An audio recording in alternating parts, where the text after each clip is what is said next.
All right, welcome while we read about the 13th, 14th, and 15th Amendments. These are known as the Reconstruction Amendments. First off, you have the 13th Amendment, then you have the 14th Amendment, and then you have the 15th Amendment.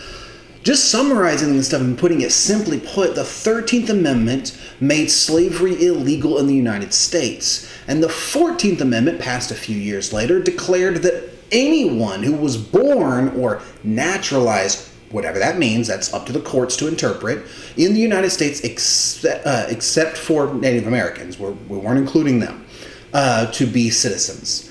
The 15th Amendment guaranteed all free men the right to vote. Okay, so 13th Amendment, basically put, makes slavery illegal. It was passed on January 31st, 1865. There's two parts to it. The first part says, neither slavery nor involuntary servitude except as a punishment for crime whereof the party shall have been duly convicted shall exist within the United States or any place subject to their jurisdiction. Jurisdiction, the place where you have power over something legally. And then you have Section 2 of the 13th Amendment that says, Congress shall have the power to enforce this article by appropriate legislation, meaning that Congress can pass more laws to enforce this. If for some reason people are somehow being still twisted into slavery, somehow someone's found a loophole or something like that, Congress does have the right to make more laws to close those loopholes and to make sure and guarantee that there is no slavery in the United States. Okay, 14th Amendment. Anyone born in the United States is a citizen. July 9th, 1868.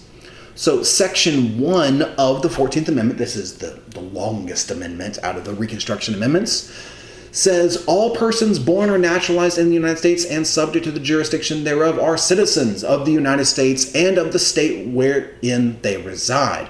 No state shall make or enforce any law which shall abridge, mess with, the privileges or immunities of citizens of the United States, nor shall any state deprive any person of life, liberty, or property without due process of law, nor deny to any person within its jurisdiction the equal protection of the laws. Everyone must be treated equally under the law, and everyone born here is a citizen. Period. End of story. It's that simple. Okay, Section 2. Representatives shall be apportioned among the several states according to their respective numbers, counting the whole number of persons in each state, excluding Indians not taxed. If Indians are paying taxes, this includes them. But when the right to vote at any election for the choice of electors for the President and Vice President of the United States, representatives in Congress, the executive and judicial officers of a state, or the members of a legislature thereof, is denied to any of the male inhabitants of such state, being 21 years of age, and citizens of the United States, or in any way is abridged, messed with, except for participation in rebellion. If you actively rebel against the United States or commit some other crime that is equal to that, then they can take away your right to vote. The basis of representation therein shall be reduced in the proportion which the number of such male citizens shall bear to the whole number of male citizens 21 years of age in any such state. Simply put, if you're a citizen, which is defined up here, how are you a citizen? You're born here. As long as you're a citizen and you're a guy, you are counted for representation. You're going to be represented in the House of Representatives. You're going to be represented in the Senate. You're going to be represented by the President. You're going to be represented. The only way you're not is if you commit rebellion. Oh, why were we talking about rebellion in this? Oh, we just got done fighting the biggest rebellion in American history, the Civil War. Okay, Section 3. Ooh, let's not do that. Section 3. No person shall be a senator or representative in Congress or elector of president and the vice president or hold any office, civil or military, under the United States or under any state, who having previously taken an oath as a member of Congress or as an officer of the United States or as a member of any state legislature or as an executive or judicial officer of any state to support the Constitution of the United States shall have engaged in insurrection or rebellion against the same, or given aid or comfort to the enemies thereof. But Congress may, by vote of 2/3 of each house, remove such disability. Simply put, if you rebel against the United States, like in the Civil War, if you were in the military and we were an officer, you were one of the leaders, right? You're not allowed to join the government of the United States anymore. The only way that that's overruled is if Congress in both houses, the House and the Senate, vote 2/3 majority to let you be able to be back in the government. Other than that, you messed up. Okay, Section 4.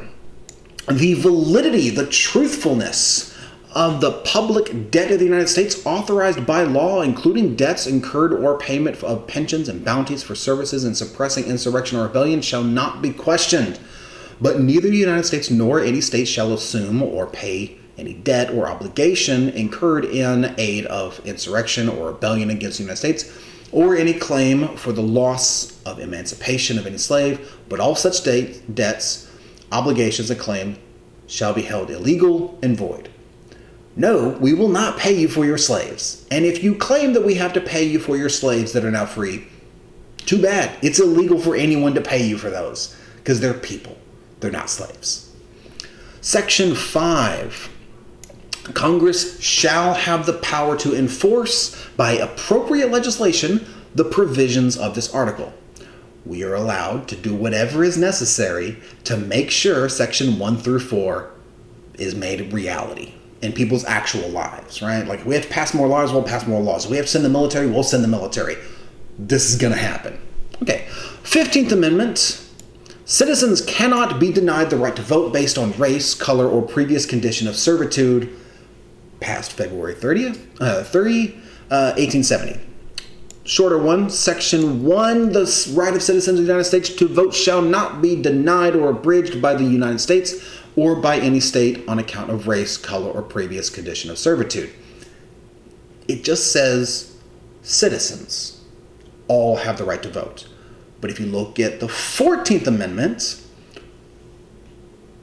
it's only dudes. The 14th Amendment makes it to where all the guys are citizens. Okay. Section 2, the Congress shall have the power to enforce this article by appropriate legislation. If we need to pass more laws to make sure this happens, we'll do that. If we need to do stuff to make this happen, we'll do that. So, all right, I hope you're learning and I hope you're having fun.